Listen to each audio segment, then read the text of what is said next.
మన మాస్టర్ విద్య. గుడ్లు పీకేస్తా. విద్య. అవునండి, ఇలాంటి విషయంలో తమాషాలు చేయకూడదు. శుభ్రం పాటించాలి కాదనను, కానీ అలాంటి ప్రోగ్రాం పెట్టుకున్నప్పుడు అందరూ తల వేయాలి. ఏదో ఆర్డర్ వేసినట్టు చెప్తే నా కొళ్ళు మండిపోతుంది. మీరు వెళ్ళకండి, ఎవరేం చేస్తారో నేను చూస్తాను.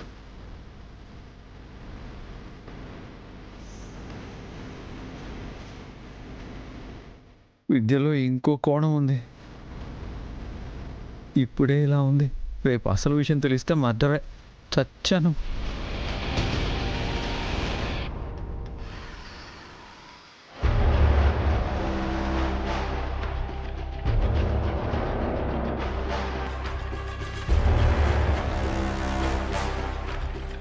కోట్లు సంపాదించినా ఆ ఆదినారాయణ గారికి డబ్బు విలువ తెలియడం లేదు.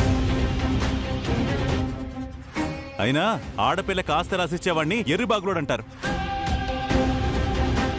రేపొద్దున ఇంట్లో ఉన్న కొడుకు కోడలు చూస్తారే గాని అత్తారింట్లో ఉన్న ఆడపిల్లొచ్చి ఆయన బాగోగులు చూడలేదు కదా. ఛే, ఆ ఆదినారాయణ ఇలాంటి పిచ్చి పని చేస్తాడని అనుకోలేదమ్మా. ఏం చేస్తాం, అంతా నా కర్మ. ఈ మధ్య ఆడపిల్లలకు కూడా తండ్రి ఆస్తిలో వాటా ఇవ్వాలని రూల్ ఒకటి చచ్చిందంట కదా. రూల్స్ ఫాలో అయ్యేవాడికే రూల్స్ అక్క. మరే అడిగితేనే ఆస్తి ఇవ్వడం లేదు, అడగకుండానే ఇస్తానంటున్నాడు మీ మావయ్య. ఇద్దరు కూతుళ్ళకి చిన్న కొడుక్కి ఇవ్వగా ఇంకా మీకేం మిగులుతుంది పద్మా? అయినా మీ ఆయన అలా ఎలా ఒప్పుకున్నాడు? మన బంగారం మంచిదైతే కదా పిన్ని. పెళ్ళై 7 ఏళ్లయింది, అయినా సరే 7 ఏళ్ల పిల్లాళ్లాగా తండ్రి మాట జవదాటడు. నోరు తెరిచి ఏమీ మాట్లాడు, ఎదురు మాట్లాడు. అసలు ఇప్పుడు ఏం చేయాలో నాకేం అర్థం కావట్లేదు. మీ మామయ్య ఆస్తి పంచిచ్చిన మరుసటి రోజే హారతి కర్పూరంలా ఆస్తి మొత్తం అప్పుల వాళ్లతో కరిగిపోతుంది. ఆ విషయం మా మావయ్యకి తెలీదా? తెలుసు అనుకుంటానే. తెలిసినా కూతుళ్ళనిచ్చాడు కదమ్మా. ఏ తండ్రికైనా కొడుకు కంటే కూతురంటేనే ప్రేమ ఎక్కువ ఉంటుంది. ఇది జగమెరిగిన సత్యం. అప్పుల్లో ఆస్తి కరిగిపోగానే మళ్ళీ పుట్టింటి మీద విద్యానిధులు పడితే ఖచ్చితంగా పడతారు, ఎందుకంటే గణపతోళ్ళ చరిత్ర అట్లాంటిదే. మరి రేయ్, మీరు మరీ పద్మశ్రీని భయపెట్టకండ్రా. మన ఇంటికొచ్చి చెప్పింది కదా, మనమే ఏదో ఒక ఉపాయం చేద్దాం. మనకి పద్మ ఎంత సహాయం చేస్తుంది? నిజమేనా? సొంత తమ్ముడి కంటే ఎక్కువ ప్రేమగా చూసుకుంటుంది.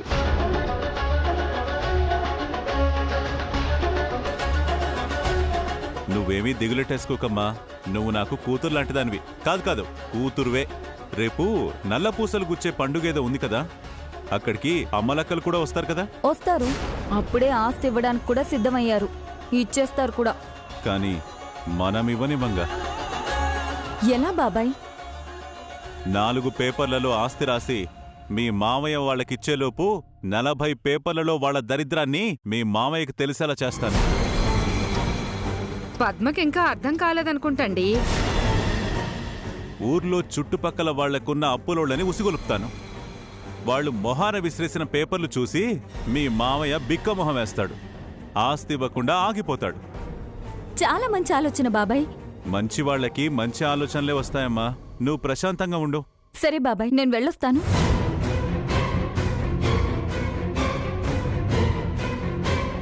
వాళ్ళకి ఆస్తి వెళ్లకుండా చేస్తే మనకే లాభమండి.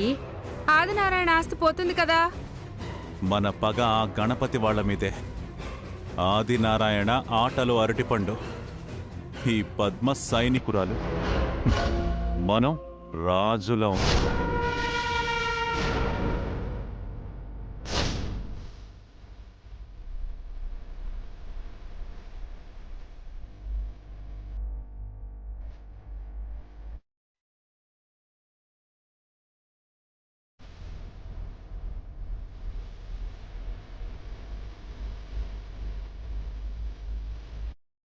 రండి రండి. నమస్కారం అండి. నమస్కారం. బాగున్నారా? నా అదిగోండి విద్య. అమ్మా విద్య, బావున్నావా? బాగున్నానండి. మొత్తానికి మాస్టర్ని చేసుకోవాలనుకున్న నీ కల నెరవేర్చుకున్నావు.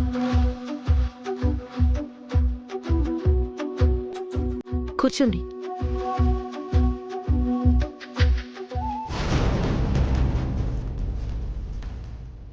రామ్మా.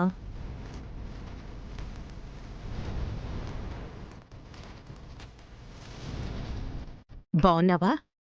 నీ కొడుకులిద్దరూ కలిసి నా ప్లాన్ని నాశనం చేస్తే ఏం బావుంటాను? పద్మా, చాలా బాగున్నానండి. మీరు బాగున్నారా? బావున్నానమ్మా. ఎందుకు బాగుండరు? కొడుకులిద్దరూ పెద్దింటికి అల్లుళ్ళయ్యారు కదా.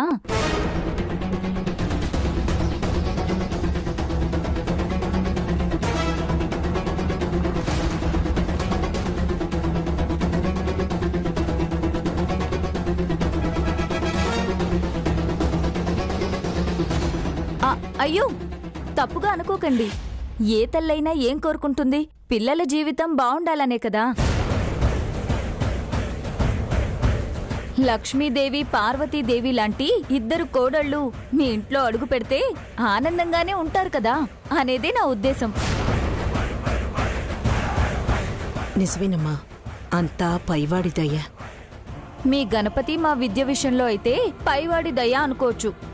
సుబ్బు మాత్రం పక్కా ప్లానింగ్తో నిధిని పెళ్లి చేసుకుని తన తలరాతని మార్చుకున్నాడు. మామూలుగా ఉండదు మా చిన్న బామర్దితో. పెళ్లిలో అల్లుడిచ్చిన ట్విస్ట్ గురించి 25 ఏళ్ళైనా చుట్టుపక్కల ఊళ్ళ వాళ్ళు కథలుగా చెప్పుకుంటారు. గొప్ప విషయమే అన్నట్టుగా, అంతే కదా.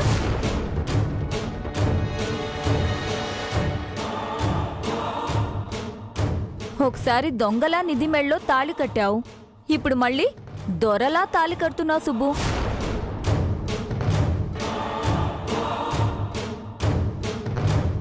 పద్మ, జరిగిపోయిన దాని గురించి ఇప్పుడు మాట్లాడుకోవడం ఎందుకమ్మా? ముందు జరగాల్సిన పూజ గురించి చూడండి. అందుకే కదా మావయ్య గారు నేనొచ్చింది. మా మావయ్య గారు రావాలి కదా, మీరు కంగారు పడకండి.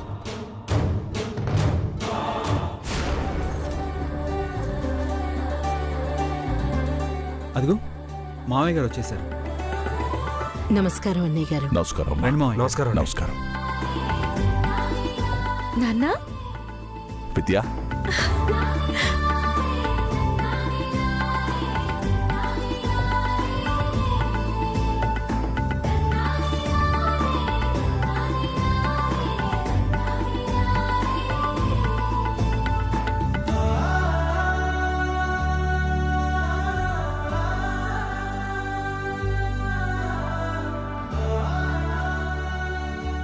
ఎలా ఉన్నావని నిన్ను అడగనమ్మా. ఎందుకంటే నువ్విష్టపడ్డవాడి చిటికన వేలు పట్టించి కూతుర్లా చూసుకునే పార్వతమ్మ చేతుల్లో నిన్నుంచాను.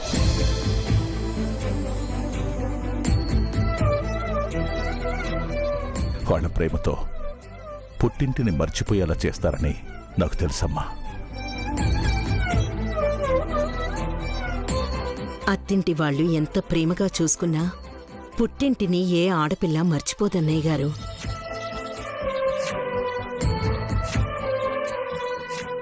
కన్నీళ్లు కార్చేసి విద్యక్క నాన్న దగ్గర అందరి దగ్గర మార్కులు కొట్టేసింది. నేను అలా చేయకపోతే బాగోదు. నాన్నా,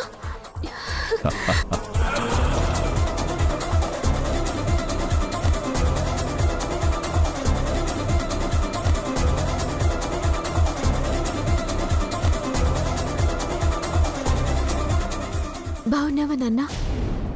బావున్నానమ్మా. నిధి, నువ్వు ఆనందంగానే ఉన్నావు తల్లి? నాకిక్కడ ఇద్దరు అమ్మలు నాన్న. ఒకటి అక్క అయితే ఇంకొకరు అత్తయ్య. బాగుండకుండా ఎలా ఉంటాను?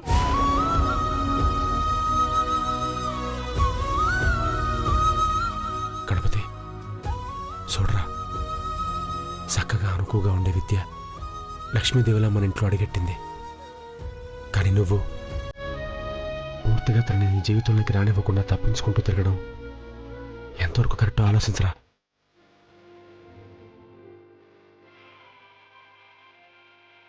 నాకు మాత్రం విద్యని దూరం పెట్టాలని ఎందుకుంటుంది మామయ్య? తనకు నిజం తెలిసిన రోజున మోసగాడిగా నేను తన ముందు తల దించుకోకూడదని దూరంగా ఉంటున్నాను. కానీ ఇలా ఎన్నాళ్ళరా? తెలియదు మామయ్య. అమ్మ పార్వతమ్మ, టైం అయిపోతోంది, పూజ మొదలు పెడదామా? అలాగే జానకి. విద్య, నిధి, పూజ మొదలు పెట్టండి. వెళ్ళమ్మా, వెళ్ళు.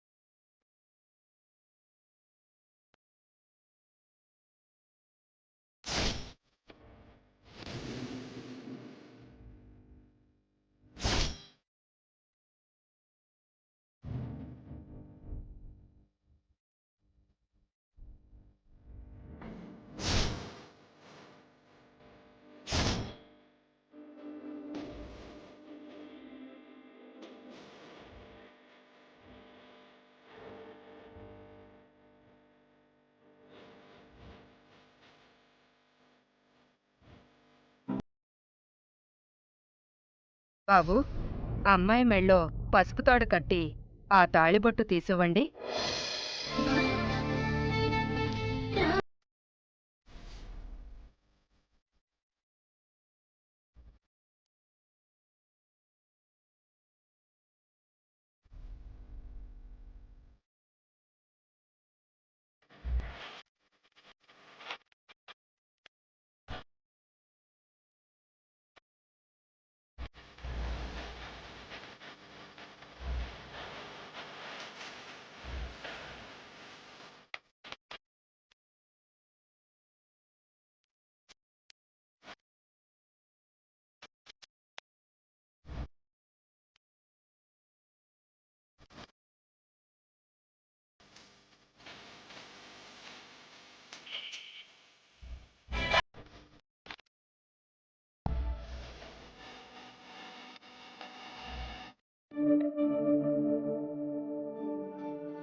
అమ్మ పద్మ, అది తీసుకెళ్లి ముత్తైదువులకివ్వు.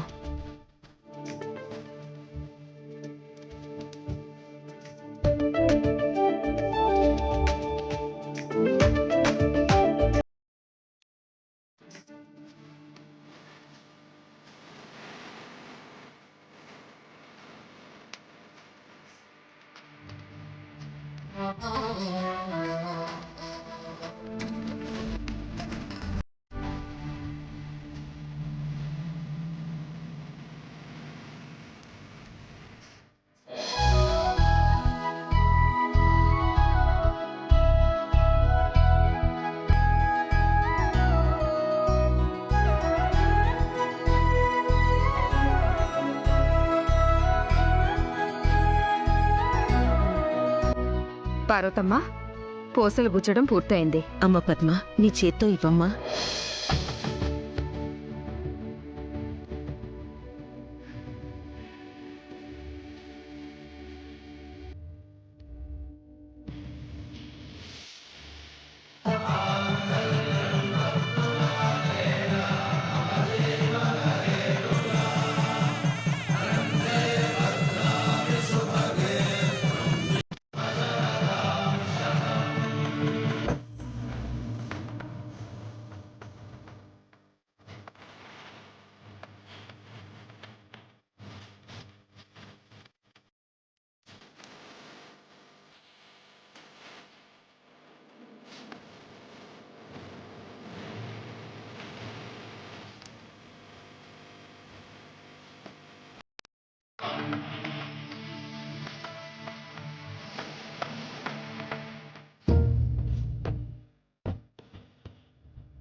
వరలక్ష్మి వ్రతం పండగ రోజే మీకిలా పూసలు గుచ్చటం చాలా మంచి శుభశకునం విద్య.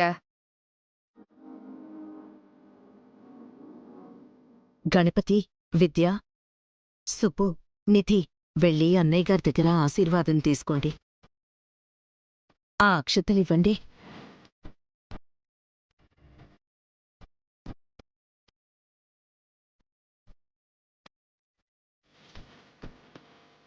పిల్లా పాపలతో నిండు నూరేళ్లు చల్లగా ఉండండమ్మా.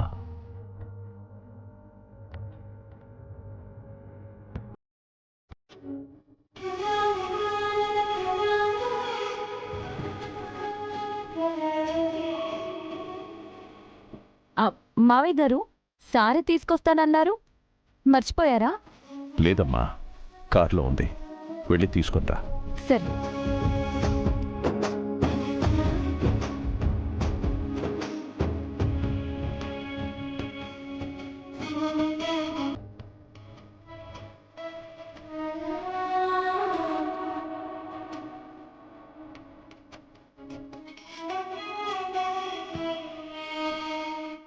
ఏ తండ్రికైనా ఆడపిల్లలంటే మక్కువ ఎక్కువ. ఎందుకంటే పెళ్ళీడు వరకే తన కూతురు కాబట్టి. ఆ తర్వాత వేరొకరి భార్యగా మెట్టినింట్లో అడుగుపెట్టి కన్న తండ్రికి తీయటి బాధని మిగులుస్తారు.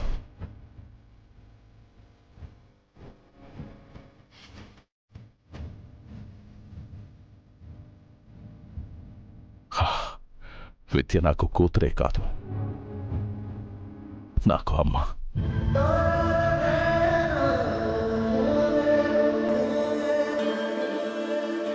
నిధి ఇప్పటికీ నా దృష్టిలో చిన్నపిల్లే. గల్లు గల్లుమంటూ అటు ఇటు తిరుగుతూ ఆనందాన్ని పంచే నా కూతుళ్ళు ఇంట్లో లేకపోతే మా ఇల్లు పోసిపోయింది.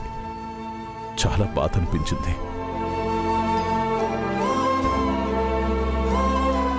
ఇక్కడికొచ్చాక నా కూతుళ్ళ సంతోషాన్ని చూసి నాకుండే ఆనందంతో నిండిపోయింది. అంత ప్రేమ ఉన్న వాళ్ళు ఉట్టి సారే తీసుకొచ్చారేంటి మరి? ఏం తమ్ముడు, సారే కాక ఇంకేం తెస్తారు? నువ్వు కాస్త కోపడకన్నయ్యా. ఇలాంటప్పుడు పుట్టింటి నుంచి ఆడపిల్లకి చిన్న చిన్న కానుకలు ఇస్తారు కదా అని నా ఉద్దేశం. నిజమే అప్పారావు, నా కూతుళ్ళకి నేనేమిచ్చినా నా ప్రేమ ముందు అవి తక్కువే అవుతాయి. అయినా తండ్రిగా నా బాధ్యతని నేను ఈరోజు పూర్తి చేయబోతున్నాను. బాధ్యత ఏంటది? నాకు 4 పిల్లలు. నా కొడుకులతో సమానంగా నా కూతుళ్ళకి కూడా నా ఆస్తిని ఇవ్వబోతున్నాను.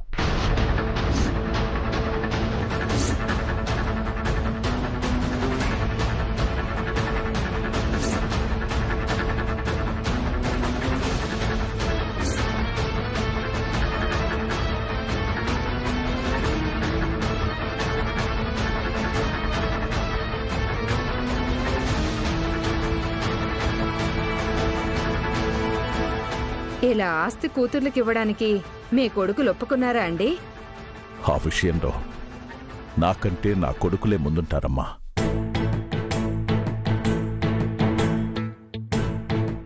మా ఆయనంత ముద్దపప్పు ఈ రోజుల్లో ఎవ్వరూ ఉండరేమో. అంతా నా కర్మ. నన్ను క్షమించండి మావయ్య గారు, నేను మిమ్మల్ని చాలా తప్పుగా అర్థం చేసుకున్నాను. కొన్ని పరిస్థితుల వల్ల మీకు నాకు మొదటి నుంచి పడేది కాదు. పైగా మిమ్మల్ని మోసం చేసి నిధి మెడలో తాళి కట్టాను. నా మీద ఎంత కోపం ఉన్నా తప్పక అల్లుడిగా అంగీకరించారు అనుకున్నాను. కానీ జరిగిందంతా మర్చిపోయి మనస్ఫూర్తిగా నన్ను మీ అల్లుడిగా అంగీకరిస్తారనుకోలేదు. కాలం మనుషుల చేత తప్పులు చేయిస్తుంది, వాటిని సరిదిద్దుకునే సమయాన్ని కూడా ఇస్తుంది. ఇప్పుడు సరిదిద్దుకునే సమయంలో ఉన్నా. నా కూతుర్ని బాగా చూసుకుంటూ జీవితంలో గొప్ప స్థాయికి వెళ్తావని నేను ఆశిస్తున్నాను సుబ్బు. తప్పకుండా మావయ్య. మంచోళ్ళ ఎంత బాగా నటిస్తున్నావురా. ఏంటి పద్మ అలా ఉన్నావు? ఆస్తి పంచడం నీకిష్టం లేదా ఏంటి? మీరు భలేవారే పిన్ని గారు. మా మావయ్య ఇస్తుంది నా ఆడపడుచులకే కదా. ఒక్క మాటలో చెప్పాలంటే నాకు నా కూతురు లక్కీ ఎంతో, విద్యా నిధులు కూడా అంతే.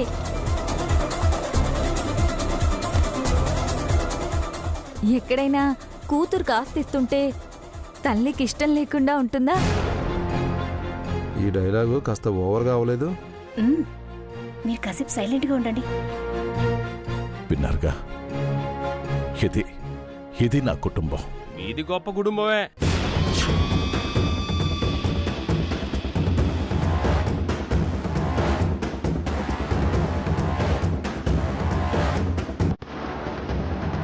కానీ వీళ్ళ కుటుంబం గురించే మీకు పూర్తిగా తెలీదు.